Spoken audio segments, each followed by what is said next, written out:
मित्रों नमस्कार, मैं राज ज्योतिष गुरु फिर से हाजिर हूं आप लोगों की सेवा में। और हर बार की तरह इस बार भी मैं नए विषय नए टॉपिक के साथ आप लोगों के समक्ष प्रस्तुत हूं।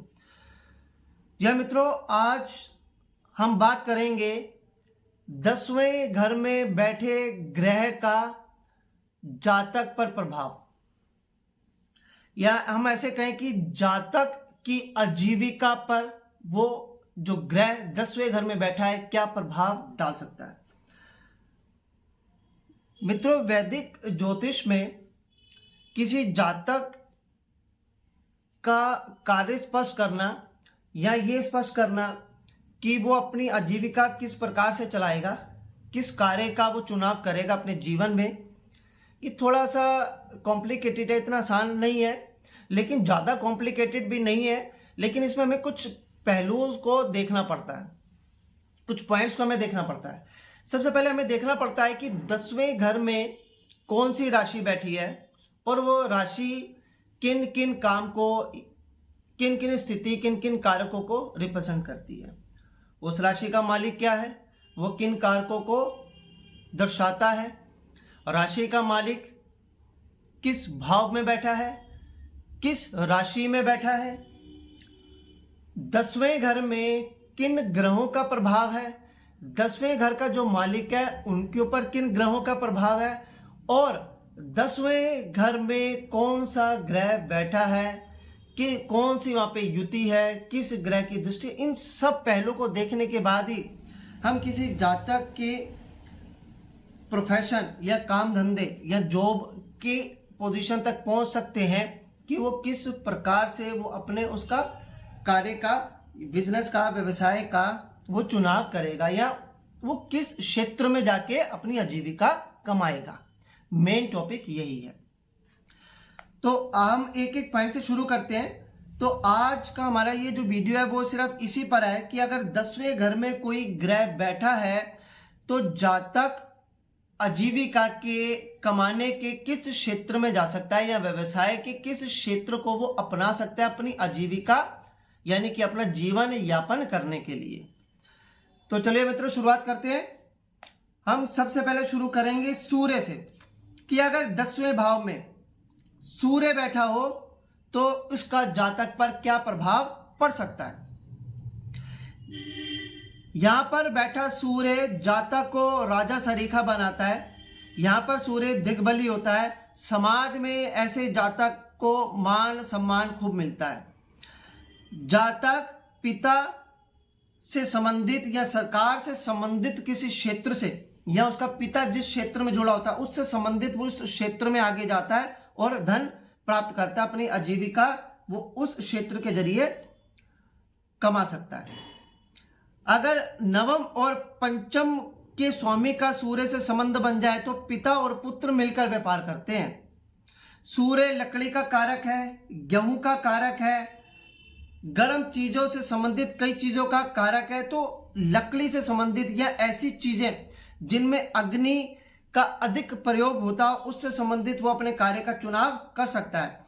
सूर्य के प्रभाव से जातक डॉक्टर, वैद्य या ज्योतिषी भी बन सकता है। अगर 10वें घर में चंद्रमा बैठा हो तो जातक को माता से धन मिलता है। वो जल संबंधी, नहर, तालाब, कुएं, बांध, नाव से संबंधित, मछली पालन से संबंधित या समुद्री उत्पाद होते हैं जो भी, या समुद्र से मिलने वाले जो भी पदार्थ होते हैं, जो पीने लायक कुछ पदार्थ होते हैं, या पानी से जो चीजें बनती हैं उनसे संबंधित उसकी आजीविका का क्षेत्र होता है।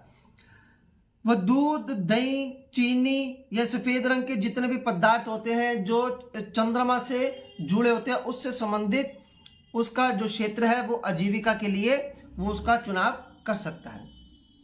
अगर 10वें घर में मंगल बैठा हो तो जातक छोटे भाई की सहायता से अपनी आजीविका के क्षेत्र तक पहुंचता है। मंगल का संबंध विद्युत, अग्नि, साहस के कार्यों से होता है। जातक बिजली का सामान बनाने या बिजली का सामान बेचने या बिजली के इस्तेमाल के लिए जितने भी उपकरण बनते हैं या प्रयोग में लाए जाते हैं उनको सेल परचेज के लिए तो जातक अपने क्षेत्र का चुनाव कर सकता है। धातु की ढलाई करनी हो, वेल्डिंग करनी हो, या जहां पर भट्टी लगती हो, जैसे कि ईंट बनाने की भट्टी होती है, या जमीन से संबंधित जितने भी कार्य होते हैं वो उनसे संबंधित, या सेना, पुलिस, जिनमें आदमी को पुरुषार्थ करना पड़ता हो, मेहनत ज्यादा करनी पड़ती हो, या कितने कोई भी प्रबंध के कार्य जहां पे व्यवस्था उसे करनी पड़ती हो, उस क्षेत्र से संबंधित उसका जो व्यवसाय या नौकरी उसको मिलती है, उससे संबंधित क्षेत्र में वो जातक अपनी आजीविका कमाता है। अगर 10वें घर में बुध बैठा हो तो मित्रों के सहयोग से जातक को धन प्राप्ति होती है, या मित्रों का सहयोग होता है उसकी आजीविका के क्षेत्र में। ऐसा जातक वार्ता से, बोलने से, लोगों का मनोरंजन करने से, जैसे कि कॉमेडी का क्षेत्र है, इससे संबंधित जातक अपनी आजीविका का क्षेत्र चुन सकता है। ऐसे जातक चित्रकार, शिल्पकार, लेखक, पत्रकार, संपादक, अध्यापक, नेता, कथावाचक हो सकते हैं। बुद्ध बुद्धि का कारक है तो जातक बुद्धिजीवी भी बनता है। वाणी से बोलने वाले व्यवसायों में वो चुनाव कर सकता है। कोई कमीशन से संबंधित वो जो है किसी क्षेत्र में जा सकता है जहां पे उसे कमीशन आती हो। वो ज्योतिष संबंधित कार्य भी वो चुन सकता है। अगर 10वें घर में गुरु बैठा हो तो जातक बड़े भाई या जो उसके चाचा और ताऊ के जो भाई होते हैं, कजन्स होते हैं, उनसे संबंधित उसकी आजीविका का क्षेत्र हो सकता है। ऐसे जातक जिनके 10वें घर में गुरु होता है वो न्यायालय से संबंधित कोई कार्य भी कर सकते हैं। वो अच्छे वकील बन सकते हैं और जज से संबंधित, जज, मैजिस्ट्रेट, या इस तरह की वो पोजीशन पर जाते हैं जहां पे उनको जज या न्याय करने की उनको जरूरत होती है, या दो पक्षों को सुनकर आगे आदेश देने की उन्हें जरूरत होती है। वो ऐसे किसी कार्य में जा सकते हैं। ऐसा जातक धार्मिक संस्थाओं से जुड़ा हो सकता है। धार्मिक संस्थाओं से किसी प्रकार से अपनी जो है धन कमा सकता है। उपदेश देने वाला हो सकता है, पूजा पाठ कराने वाला, पुराण कथावाचक हो सकता है, कर्मकांड करने वाला पंडित हो सकता है, किसी धर्म संस्था का अध्यक्ष, संचालक हो सकता है कि वो किसी एनजीओ का मालिक भी हो सकता है। ऐसा व्यक्ति ब्याज, मकान को किराए पे देने वाला या बैंक में नौकरी करने वाला भी हो सकता है। अगर गुरु का संबंध 9वें भाव से बन जाए तो जातक राज्य का अधिकारी भी हो सकता है, या किसी उच्च पद पर पहुंचकर अच्छा खासा अपना मान सम्मान कमा सकता है। अगर 10वें घर में गुरु बैठा हो तो जातक की आजीविका महिला से संबंधित किसी क्षेत्र से जुड़ी हुई हो सकती है। व्यक्ति कॉस्मेटिक शॉप चलाने वाला या कॉस्मेटिक प्रोडक्ट्स बनाने वाला हो सकता है। सुख साधन के जितने भी वो होते हैं, सुख साधन के जितने भी उपकरण होते हैं जिससे व्यक्ति सुख पाता हो, उन सबको बनाने वाला या उनको बेचने वाला वो हो सकता है। व्यक्ति का संबंध वाहन सेल परचेज से, वाहन की किसी जो प्रोडक्ट है या जो पार्ट्स हैं उनके सेल परचेज में, उन्हें बनाने में, सिनेमा या दूरदर्शन इत्यादि में भी उसका आजीविका का क्षेत्र हो सकता है। जातक बेड बनाने वाला भी हो सकता है। ऐसे क्षेत्र जहां पर रति क्रिया हो या यौन क्रिया से संबंधित जितने भी प्रोडक्ट्स यूज होते हैं उनको बनाने या बेचने वाला भी वो हो सकता है। आभूषण बनाने वाला हो सकता है, चांदी का काम करने वाला ज्वेलर हो सकता है, कोई नाटक करने वाला हो सकता है, गाने बजाने या संगीत जो उपकरण होते हैं, म्यूजिक इंस्ट्रूमेंट्स होते हैं, उनको बनाने वाला या उनको बेचना, उनका सेल परचेज करने वाला हो सकता है। विमान चालक हो सकता है। रत्नों का सेल परचेज करने वाला या रत्नों का इंपोर्ट एक्सपोर्ट करने वाला व्यक्ति आजीविका का क्षेत्र का चुनाव करता है जिसके 10वें घर में शुक्र बैठा होता है। अगर 10वें घर में शनि हो तो ऐसे जातक काफी कठिन और श्रम वाले कार्य करते हैं। उनको ऐसे कार्य करने की जरूरत होती है, ऐसे ही वो क्षेत्र में जाते हैं जहाँ पे उन्हें बहुत ही अधिक मेहनत करनी पड़ती है। ऐसे व्यक्ति पत्थर, सीमेंट, पहाड़ की कटाई, सड़क निर्माण करने वाले या कंस्ट्रक्शन से जुड़े या लोहे से जुड़े या कोयले का व्यापार करने वाले व्यक्ति हो सकते हैं।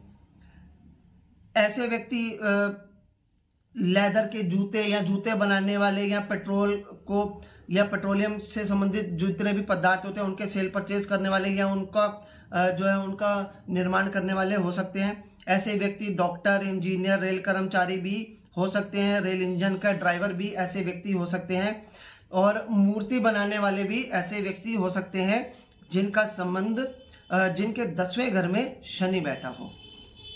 अगर 10वें घर में राहु हो तो ऐसा जातक वेतन भोगी बनता है और काफी अच्छा अपने जो नौकरी में है काफी अच्छा मान सम्मान भी कमाता है। लेकिन ऐसा व्यक्ति काफी चालाक होता है और सीधे तरीके से कम और उल्टे तरीके से अधिक जो है वो पैसा कमा लेता है। जिसके 10वें घर में केतु बैठा हो, ऐसे जातक जो है धर्म से संबंधित किसी कार्य में हो सकते हैं, शास्त्रज्ञ हो सकते हैं, या फिर ऐसे कह सकते हैं कि बहुत ही छोटे और बहुत ही लो लेवल के काम करने वाले, जितने भी लो लेवल के काम हैं वो जैसे कि खाट बुनना या फोल्डिंग प्लग बनाना, ये छोटे छोटे काम जितने भी होते हैं वो सब ऐसे लोग वो कार्य कर सकते हैं जिनके 10वें घर में केतु बैठा होता है। तो ये था एक पॉइंट कि अगर 10वें घर में कोई ग्रह बैठा हो तो किस क्षेत्र में जा सकता है। लेकिन सिर्फ इसी को ही देख के हम विशेष तौर पे नहीं कह सकते कि आप इसी पे होंगे। जैसे कि मैंने पहले बताया और भी कई पहलू हमें देखने पड़ते हैं।